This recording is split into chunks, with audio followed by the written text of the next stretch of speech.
Now we come to the explanation of this Joule Thomson effect. Process को अभी हमने बोला that is adiabatic process. No heat can flow from this system to the surrounding और vice versa. Means ना तो अंदर से बाहर ना बाहर से अंदर. तो दैट मीन्स क्यू की वैल्यू क्या हो जाएगी? Zero. First law of thermodynamics क्या कहता है? डेल्टा यू की वैल्यू किसके इक्वल है? Q plus W. अगर Q प्लस W है और ऊपर हमने बोला कि एडियाबैटिक प्रोसेस है तो Q की वैल्यू किसकी इक्वल हो जाएगी? जीरो. अगर Q की वैल्यू जीरो है तो डेल्टा U की वैल्यू किसके इक्वल हो जाएगी? That is equals to W. Positive delta U that is equals to positive delta W. और इन शॉर्ट अगर मैं इसको नेगेटिव टर्म्स में एक्सप्लेन करूंगी that means minus delta W that should be equals to minus delta U. One and the same thing only. अगर दोनों positive है तो दोनों नेगेटिव भी इक्वल हो जाएंगे. तब हम क्या कह सकते हैं कि work done during expansion, because expansion की कंडीशंस में it is negative, under adiabatic condition is at the cost of internal energy. Because quite obvious है कि अगर कोई चीज़ एक्सपैंड कर रही है, एक्सपैंड करने का क्या मतलब है?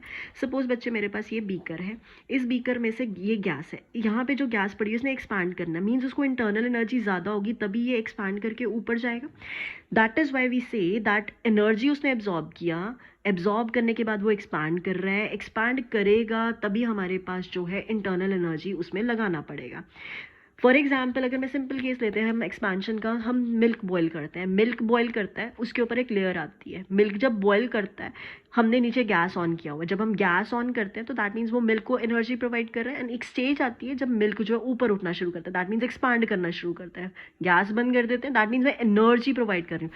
यहाँ पे हम उसी इंटरनल एनर्जी की बात कर रहे हैं. In other words, when the work of expansion is done adiabatically, internal energy जो होगी वो डिक्रीज करेगी, टेम्परेचर जो होगा हमारे पास डिक्रीज कर जाएगा. तो इंटरनल एनर्जी को ओवरकम करने के लिए हमारे पास क्या आना चाहिए? Van der Waals forces.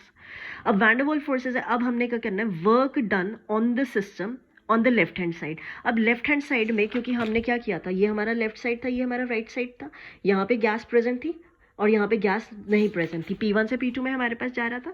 तो work done on the system on the left hand side वो पॉजिटिव हो जाएगा, that is P1 V1 by the system हमारे पास क्या हो जाएगा? That is equals to minus P2 V2.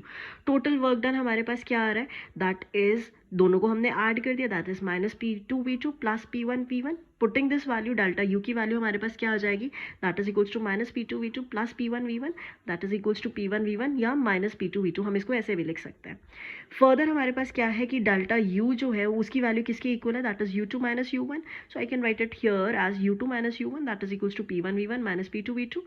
Take two वाला terms on one side and one वाला term on another side. So we will be getting U2 plus P2 V2 that is equals to U1 plus P1 V1.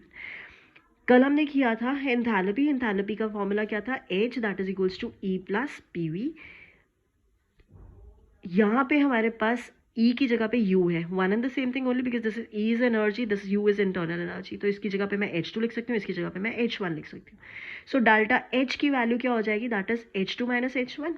तो इसकी value किसकी equal हो जाएगी? Zero, because ये H1 को जब आप इधर लेके जाओगे वो जीरो हो जाएगा, माइनस हो जाएगा एंड अल्टीमेटली यहाँ पे कुछ नहीं रहेगा. So that is H2 minus H1 that will be equals to zero. So basically हम कह क्या रहे हैं कि एक्सपैंड अगर कोई चीज़ कर रही है अंडर एडियाबैटिक कंडीशन तो हमारी इंटरनल एनर्जी डिक्रीज कर रही है. इंटरनल एनर्जी डिक्रीज कर रही है क्यों? क्योंकि हमारा टेम्परेचर भी डिक्रीज कर रहा है. और इन चीज़ों को ओवरकम करने के लिए हमारे पास ये लॉ आती है जिसको हमने क्या नाम दे दिया? That is called as your Joule Thomson effect या जूल्स लॉ. तो हम क्या कंक्लूड कर सकते हैं? That if a gas expands adiabatically through a fine hole, enthalpy of the system जो होती है वो क्या रहेगा? वो हमेशा क्या रहेगा? Constant. That is delta H की वैल्यू किसकी इक्वल है? जीरो.